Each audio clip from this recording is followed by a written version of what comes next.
കണ്ടു കിടന്നോ പെരുങ്കോട്ടല്ലേ നിൽക്കാടാ, ഇത് കഴിയട്ടെ, എന്നിട്ട് ടോയ്ലറ്റ് പോവാ, പിടിച്ചു വെക്കും. കാമവികാരം ഉണരുമ്പോ അപ്പാട് പോയി കല്യാണം കഴിക്കുവാ.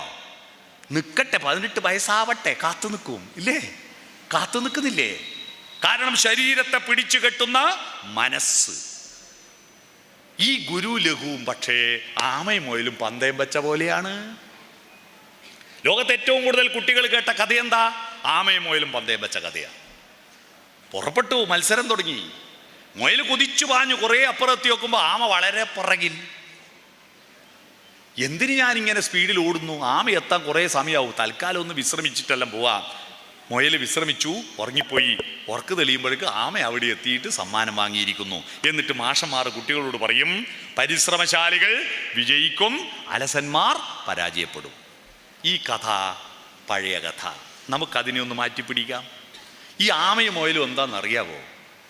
ആമ നമ്മുടെ ശരീരവും മുയൽ നമ്മുടെ മനസ്സുമാണ്. നമ്മുടെ ശരീരം ആമയെപ്പോലെ മെല്ലല്ലേ വളരൂ. നമ്മൾ പ്രതീക്ഷിച്ച് വേഗത്തിൽ വളരൂല്ലല്ലോ. ഒരു പശു പ്രസവിച്ച് നോക്ക്, അതിൻ്റെ കുട്ടി അരമണിക്കൂർ കൊണ്ട് എഴുന്നേറ്റ് ഓടൂ. നിങ്ങളെ ആരെങ്കിലും പെറ്റിട്ട് അരമണിക്കൂർ കൊണ്ട് ഓടിയാ? 6 മാസം കഴിഞ്ഞിട്ടില്ലേ ദോശ മറിച്ചിടാൻ? ഒന്ന് കമിഴ്ന്ന് കിടക്കാൻ 6 മാസമായിട്ടില്ലേ? അംഗനവാടി പോകുമ്പോൾ 3 വയസ്സാവൂലേ? 3ാമത്തെ വയസ്സിൽ പശു പെറ്റിട്ടൊരമ്മയല്ലേ? നമ്മളെ കുട്ടിയോ? ഇവിടെ SLCക്ക് A+ വാങ്ങിയിട്ട് സമ്മാനം വാങ്ങാൻ വന്ന കുട്ടികളുണ്ടല്ലോ, 15 വയസ്സായ കുട്ടികൾ. ഇവർ പശുവായിട്ടാണ് ജനിച്ചിട്ടുണ്ടെങ്കിൽ ഇപ്പോൾ 10ഉം 12ഉം പെറ്റിട്ടുണ്ടാവില്ലേ? നമ്മളെ കുട്ടികൾ കൊച്ചുമക്കളല്ലേ? നമ്മുടെ ശരീരം മെല്ലെ വളരൂ, പക്ഷെ മനസ്സ് മുയലിനെ പോലെ കുതിച്ചു പായും. എന്തെല്ലാ ചിന്തിക്കുന്നു, എന്തെല്ലാ പറയുന്നു, എന്തൊരു ബുദ്ധിയാ കുട്ടികൾക്ക്. പക്ഷെ പിന്നെ ഒരു പ്രശ്നം വരുന്നുണ്ട് കേട്ടോ. ഒരു നിശ്ചിത പ്രായം എത്തുമ്പോൾ നമ്മുടെ ഉള്ളിൽ വേറൊരാൾ കയറിക്കൂടും. അന്നേരം നമ്മുടെ മനസ്സാകുന്ന മുയൽ കിടന്നുറങ്ങുകയും ശരീരമാകുന്ന ആമ മനസ്സിനെ ഓവർടേക്ക് ചെയ്യുകയും ചെയ്യും. എപ്പോഴത്? നമ്മുടെ ഉള്ളിലൊരാൾ കയറിക്കൂടുന്നൊരു കാലമുണ്ട്. വയലാർ രാമവർമ്മ അതിനെപ്പറ്റി ഒരു പാട്ട് എഴുതിയിട്ടുണ്ട്. അതിൻ്റെ കണക്കെന്താണ്? ആ കണക്ക് ഞാൻ പാടാം, നിങ്ങൾക്ക് മനസ്സിലാവും ആ കണക്ക്. യേശുദാസ് പാടിയ പാട്ടാ.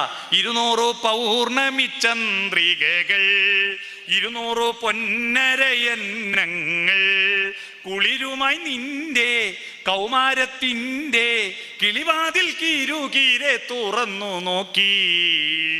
എന്താ 200ന്റെ കണക്ക് അറിയാവോ? 200 പൗർണമി ചന്ദ്രികകൾ എന്താ കണക്കറിയാവോ? ആർക്കും അറിയില്ല. ആ പാട്ട് കേട്ടവരെ മനസ്സിലാക്കിയില്ലല്ലേ? 1000 പൂർണ്ണയന്ത്രന്മാരെ കാണുമ്പോൾ 84 വയസ്സാവും. 200 പൂർണ്ണയന്ത്രന്മാരെ കാണുമ്പോൾ 17 വയസ്സാവും. മധുര 17കാരി.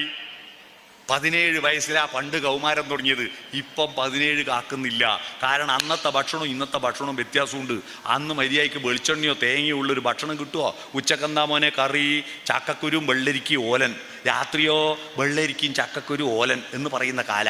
ഇപ്പോഴോ എത്രയാ തേങ്ങ, എത്രയാ വെളിച്ചെണ്ണ, എത്രയാ ഇറച്ചി, എത്രയാ മീൻ തിന്നുന്നതല്ലേ? നമുക്കെല്ലാം പല പേരുണ്ടെങ്കിലും മരിച്ചാൽ നമുക്കൊരു പേരല്ലേ ഉള്ളൂ. എന്താ അത്? ശവം അല്ലെങ്കിൽ മയ്യത്ത്. എന്നാൽ കോഴിക്ക് മരിക്കുന്നവരെ ഒരു പേരേ ഉള്ളൂ. പക്ഷെ മരിച്ചാലെന്തൊരു ഭാഗ്യം, 28 പേരുണ്ട്. Chicken kebab, chicken kadai, pepper chicken, ginger chicken, chicken 65, chicken പറഞ്ഞടിച്ച് ഇത് മുഴുവൻ പിള്ളേർ തിന്നല്ലേ? തിന്ന് ഹോർമോൺ അങ്ങ് ഉണരുക. 12 വയസ്സിൽ പെൺകുട്ടി ഋതുമതിയാവുന്നു. ആൺകുട്ടി UP സ്കൂൾ പഠിക്കുന്ന ചെക്കൻ പ്രപ്പോസ് ചെയ്യുന്നു. കാരണം അവൻ്റെ ഉള്ളിൽ സിഗ്മണ്ട് ഫ്രോയിഡിന്റെ മനഃശാസ്ത്രമാണ് ഞാൻ പറയുന്നത്. ഒരു മനുഷ്യന്റെ സകലമാന ചലനങ്ങളെയും നിയന്ത്രിക്കുന്നത് അവന്റെ ലൈംഗിക ഹോർമോണുകളാണ്. ഇത് കയറി പിടിക്കുക നമ്മളെ. ഇത് കയറി പിടിച്ചാൽ ചില കുട്ടികൾക്ക് നിങ്ങൾക്ക് തന്നെ തോന്നില്ലേ, ഞാനെന്തല്ല കളിക്കുന്നു, നിനക്കെന്നെ തിരിയുന്നില്ല എന്ന്. ഇതിന്റെ കാരണം നിങ്ങളെ നിയന്ത്രിക്കുന്ന, നിങ്ങളുടെ മനസ്സിനെ നിയന്ത്രിക്കുന്ന ശരീരമായിട്ട് ഈ ഹോർമോണുകൾ ഉണ്ടാവുകയാണ്.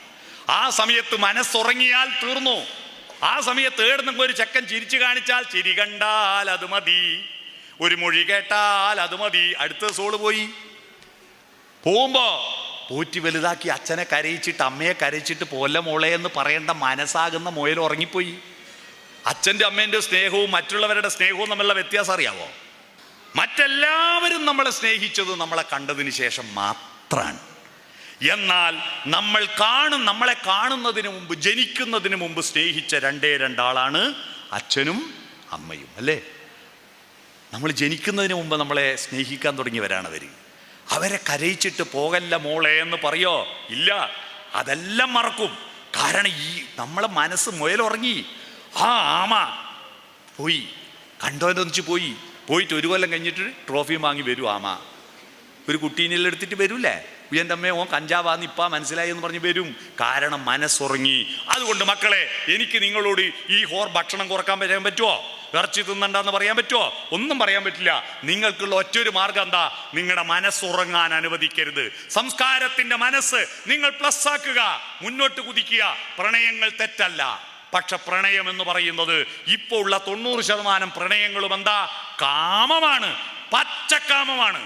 ഞാൻ വെല്ലുവിളിക്കുക, ആത്മാർത്ഥമായ ആരെയും ഭാവഗായകനാക്കും ആത്മസൗന്ദര്യമാണു നീ എന്ന് പാട്ടുപാടുന്ന കുട്ടികളില്ല. ആ ശരീരത്തെ തൊട്ട് ഇടങ്ങാറാക്കൂല ഞാൻ. തരളക പോലങ്ങൾ നുള്ളി നോവിക്കാതെ തഴുകാതെ നോക്കി നിൽക്കുന്ന കാമുകനില്ല. നിന്നു ഞാനുമൊരന്യനെ പോൽ, വെറുമന്യനെപ്പോൾ നിൽക്കുന്ന കാമുകനില്ല. ഇപ്പൊ കാമുകനും കാമുകിയും കണ്ടാൽ പാടുന്ന എന്താ? കെട്ടിപ്പൂടി കെട്ടിപ്പൂടിടാ കണ്ണാളാ, കെട്ടിപ്പൂടി കെട്ടിപ്പൂടിടാ.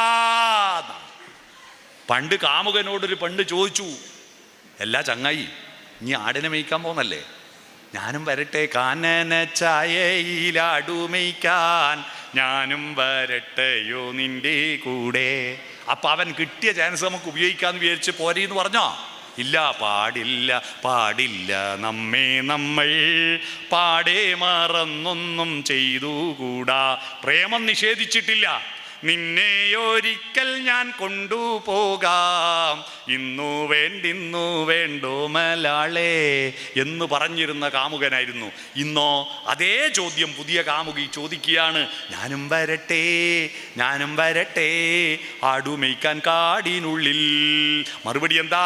ഒരു പുന്നാരേ അല്ലേ? കാരണം മനസ്സുറങ്ങി, ശരീരത്തിൻ്റെ ഹോർമോണാണ് നിങ്ങളെ നിയന്ത്രിക്കുന്നത്. നിങ്ങൾ അറിയുന്നില്ല കുട്ടികളെ, ചെറുപ്പക്കാരൻ, നിങ്ങൾ അറിയുന്നില്ല. നിങ്ങളുടെ മനസ്സുറങ്ങുന്നത് കൊണ്ടാണ് നിങ്ങൾ ഒരു ക്ലാസ് കേൾക്കാൻ താല്പര്യമില്ല, ഒരു പ്രസംഗം കേൾക്കാൻ താല്പര്യമില്ല, ആടെ പോയിട്ട് ഇത് മാന്താനേ താല്പര്യമുള്ളൂ.